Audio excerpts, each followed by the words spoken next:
Au nom du Père et du Fils et du Saint-Esprit, ainsi soit-il. Les textes de la messe aujourd'hui nous rappellent un commandement très important. Notre Seigneur a dit que c'était son commandement. Le commandement de nous aimer les uns les autres, ce qui implique non seulement la charité fraternelle, de faire le bien, mais aussi parfois de supporter les autres, supporter le mal, ou des choses qui ne sont pas forcément mauvaises, mais qui nous agacent pour une raison ou une autre.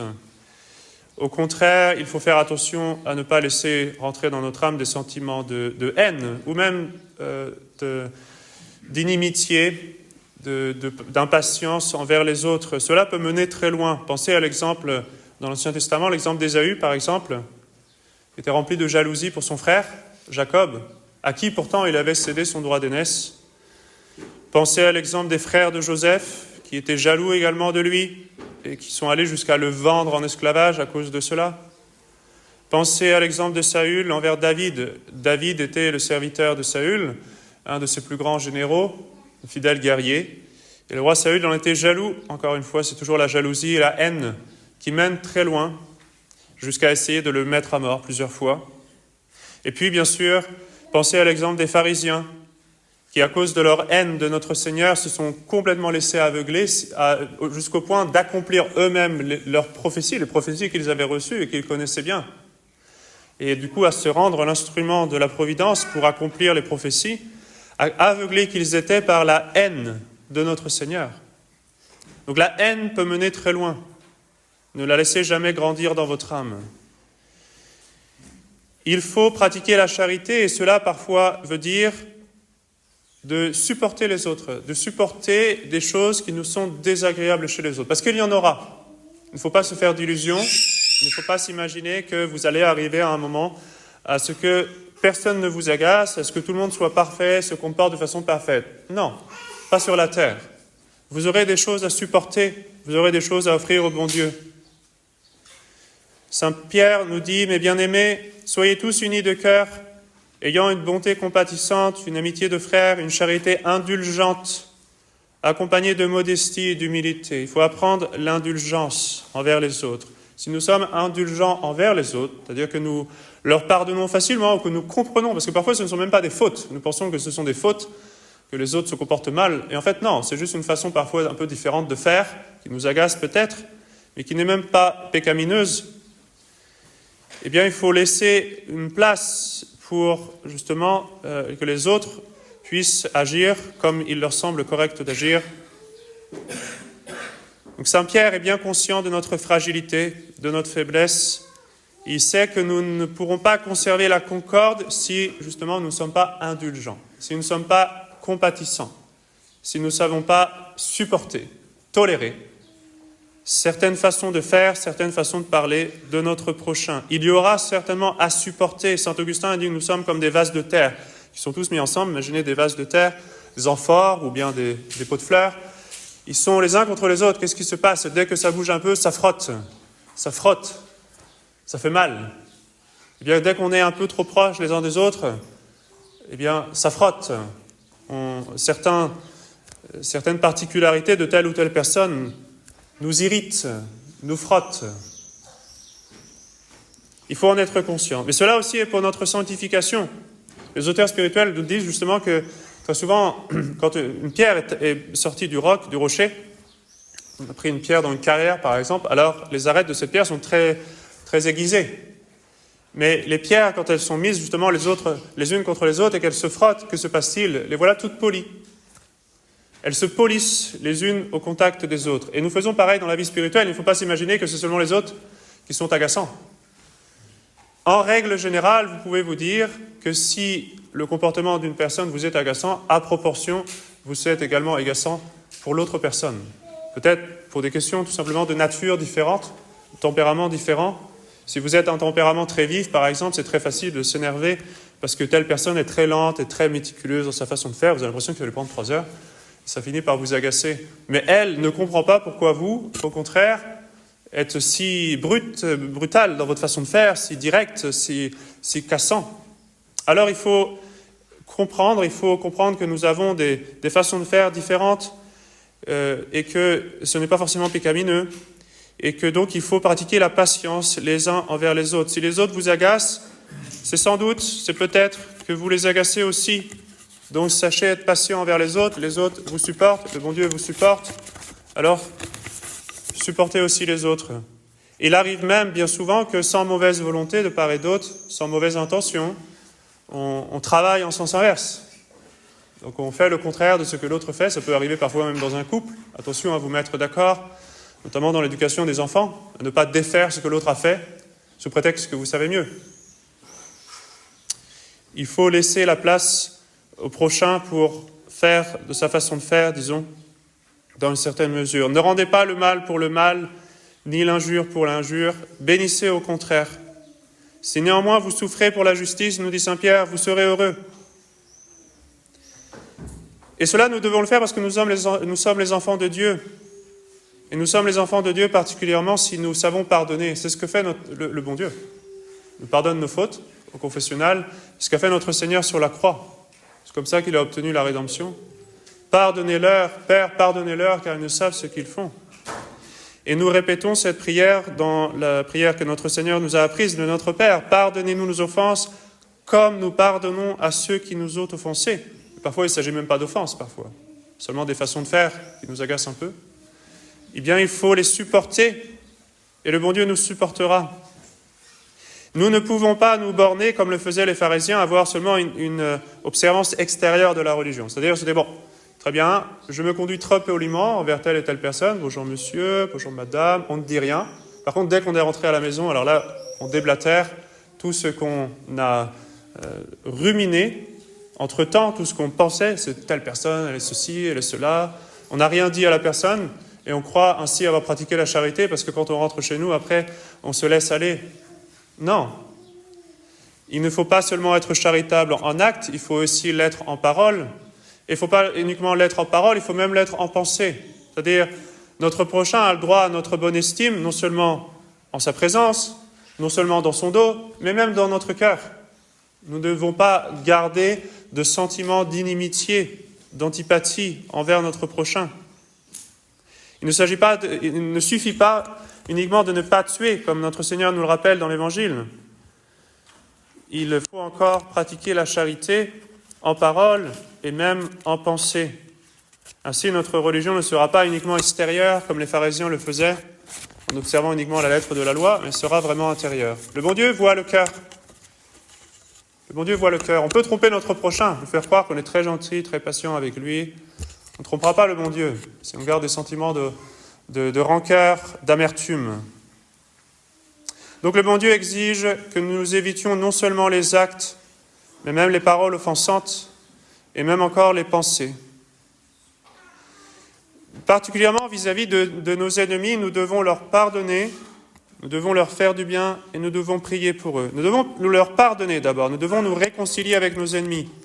Hier, c'était la fête de Saint Jean Galbert, un grand saint justement qui s'est converti en pardonnant à son ennemi. Son frère avait été assassiné d'une façon atroce. Il avait été pris en guet-apens. On l'attendait, c'était une embuscade.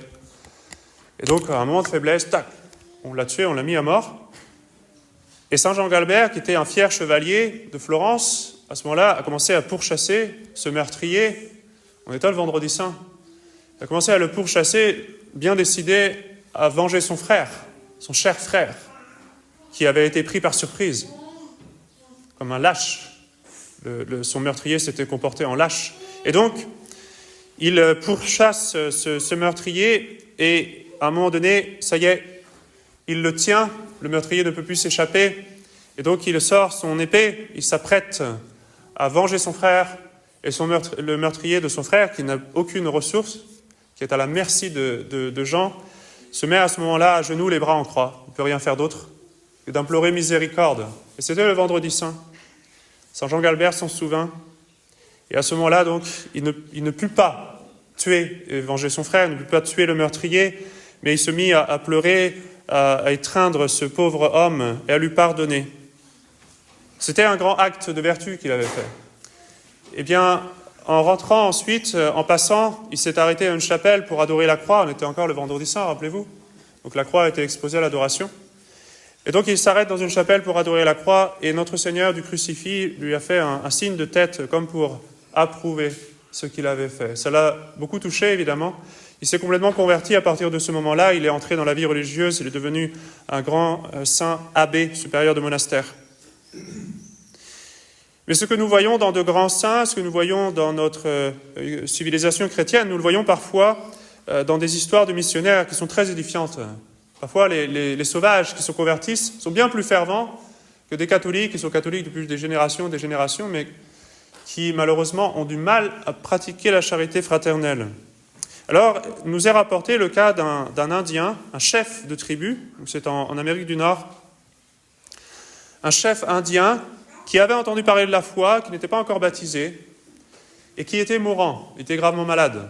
Il n'en avait plus que pour quelques jours.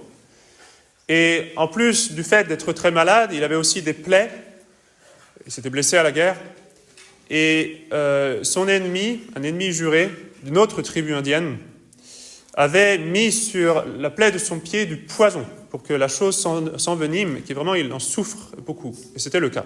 Il souffrait beaucoup de cet empoisonnement de la plaie du pied. Et donc le missionnaire s'était approché de ce chef indien qui était mourant pour essayer de l'amener jusqu'au baptême. Alors il lui a parlé du bon Dieu, il parla du ciel surtout, de la mort prochaine qu'il attendait, pour essayer de faire germer en son cœur de bons sentiments. Et effectivement, le chef indien était bien disposé et donc écoutait avec attention le missionnaire. Il vint lui parler du baptême. C'était nécessaire de recevoir le baptême pour être enfant de Dieu, pour avoir la grâce et pour ensuite aller au ciel. Et donc le chef indien a suivi petit à petit ce que lui disait le missionnaire et a consenti à être baptisé. Il s'est dit « Oui, je veux être baptisé, je veux mourir chrétien ». Seulement le missionnaire savait qu'il y avait autre chose. Pour qu'il soit baptisé, il faut l'amener à pardonner, à ne pas avoir des sentiments de vengeance envers celui qui lui avait fait ça, qui lui avait empoisonné sa blessure du pied. Et donc le chef missionnaire, à ce moment-là, bien sûr, après avoir beaucoup prié, commença à lui raconter la belle histoire de notre Seigneur, surtout de la passion, en lui expliquant tout ce que notre Seigneur avait souffert de ses ennemis, et en lui expliquant comment notre Seigneur, en haut du calvaire, avait pardonné à ses bourreaux. Père, pardonnez-leur, car ils savent ce qu'ils font. Et l'Indien était très touché de cette histoire. Il commençait à pleurer, et le missionnaire lui montrait le crucifix. Et donc, le missionnaire, à ce moment-là, commença à lui expliquer là où il voulait en venir, à savoir, c'est à votre tour maintenant, de pardonner à celui qui vous a fait ça, qui vous a empoisonné, qui a mis du poison sur votre pied, et ce qui vous fait terriblement souffrir. Et à ce moment-là, le chef indien a surmonté tous les instincts de vengeance qu'il avait jusqu'alors. Il s'est agrippé au crucifix, il a pardonné à son ennemi, et donc le missionnaire a pu le baptiser, et le chef indien s'agrippait à son crucifix, regardait notre Seigneur crucifié pour tenir bon. Lui qui avait une nature si farouche, il voulait évidemment se venger, mais il a surmonté ce désir de vengeance en regardant notre Seigneur crucifié qui avait pardonné à ses bourreaux. Et il est mort quelques jours après dans ses sentiments très édifiants. Donc nous devons pardonner, nous devons nous réconcilier avec nos ennemis. Nous devons aussi faire du bien à nos ennemis. Dans la Sainte Écriture, nous avons l'exemple de David. Comme je vous l'ai dit, le roi Saül détestait, il a été jaloux de David et depuis le moment où il était devenu à moitié fou, quand il avait commencé à désobéir à Dieu. Il détestait le roi David, mais en même temps, il devait reconnaître que David, c'était son meilleur serviteur. Alors, c'était très difficile pour lui, parce que David, c'était son meilleur soldat. Et le roi David, qui n'était pas encore le roi à la place de Saül, David était justement en train de combattre les Philistins, et Saül, lui, ce qu'il faisait avec ses soldats, c'était de pourchasser David. Alors, David était en train de rendre service à son roi, et Saül était en train de pourchasser David. Et à un moment donné, en se faisant cela, eh bien, David, qui avait été obligé de se cacher de son roi, s'était réfugié dans une grotte avec ses soldats. Et le roi Saül était rentré dans cette grotte pour aller là où le roi va seul.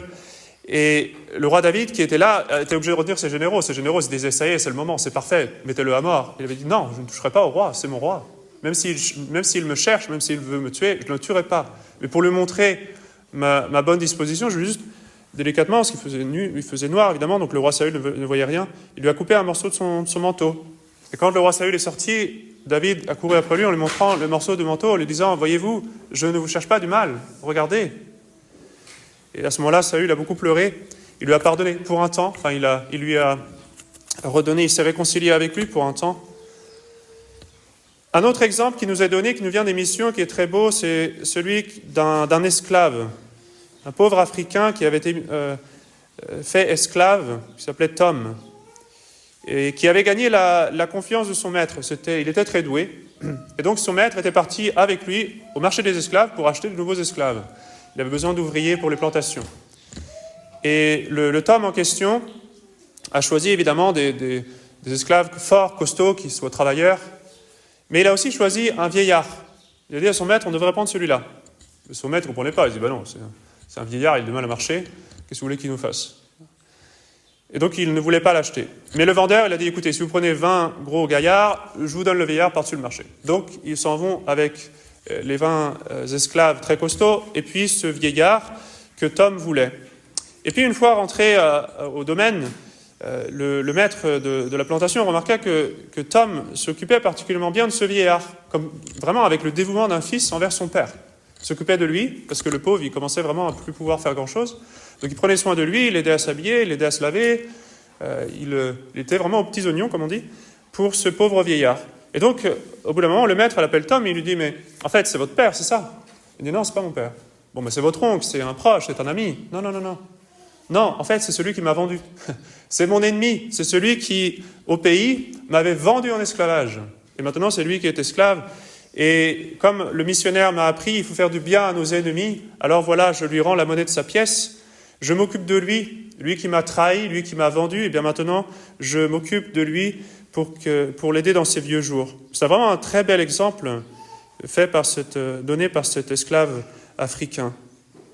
Nous devons non seulement faire du bien à nos ennemis, nous devons prier pour eux. Bien sûr, il y a l'exemple de notre Seigneur sur la croix. Il y a l'exemple de saint Étienne, qui dans son martyre prie, et on voit le fruit de cette prière dans la conversion de saint Paul. Il y a d'autres exemples qui sont très beaux, des exemples de saints, et puis des exemples aussi dans les missions.